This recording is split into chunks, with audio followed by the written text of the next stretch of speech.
Chapter 12. The Old Briar Patch Has a New Tenant. Danny Meadow Mouse slowly opened his eyes and then closed them again quickly, as if afraid to look around. He could hear someone talking.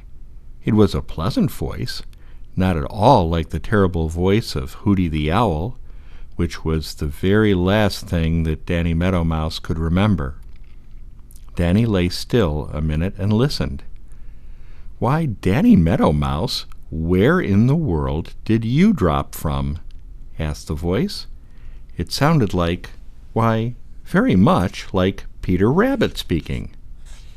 Danny opened his eyes again. It was Peter Rabbit. Where am I?" asked Danny Meadow Mouse in a very weak and small voice.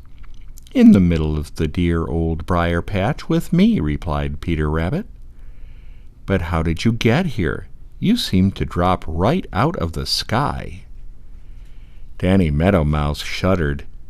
Suddenly he remembered everything, how Hooty the Owl had caught him in his great cruel claws and had carried him through the moonlight across the snow-covered green meadows, how he had felt Hooty's claws slip and then had struggled and kicked and twisted and turned until his coat had torn and he had dropped down, down, down until he had landed in the soft snow and knocked all the breath out of his little body.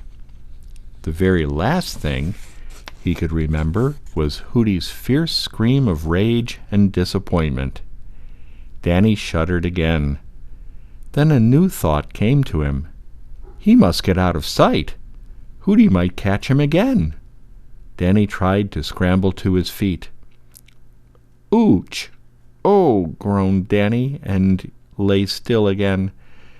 There, keep still, Danny Meadow Mouse. There's nothing to be afraid of here," said Peter Rabbit gently. His big eyes filled with tears as he looked at Danny Meadow Mouse, for Danny was all torn and hurt by the cruel claws of Hooty the Owl, and you know Peter has a very tender heart. So Danny lay still, and while Peter Rabbit tried to make him comfortable and dress his hurts, he told Peter all about how he had forgotten to watch up in the sky, and so had been caught by Hooty the Owl, and all about his terrible ride in Hooty's cruel claws. "Oh dear, whatever shall I do now?" he ended. "However shall I get back home to my warm house of grass, my safe little tunnels under the snow, and my little store of seeds in the snug hollow in the old fence post?" Peter Rabbit looked thoughtful. "You can't do it," said he. "You simply cannot do it. It is such a long way for a little fellow like you that it wouldn't be safe to try. If you went at night, Hooty the Owl might catch you again. If you tried in daylight, old Roughleg the Hawk would be almost sure to see you. And night or day, old Granny Fox or Reddy Fox might come snooping around, and if they did, they would be sure to catch you. I tell you what, you stay right here.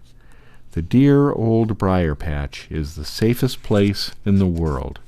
Why, just think. Here you can come out in broad daylight and laugh at Granny and Reddy Fox and at old Roughleg the Hawk just because the good old brambles will keep them out if they try to get you. You can make just as good tunnels under the snow here as you had there, and there are lots and lots of seeds on the ground to eat. You know I don't care for them myself. I'm lonesome sometimes living here all alone. You stay here, and we'll have the Old Briar Patch to ourselves." Danny Meadow Mouse looked at Peter gratefully. "I will, and thank you ever so much, Peter Rabbit," he said. And this is how the dear Old Briar Patch happened to have another tenant.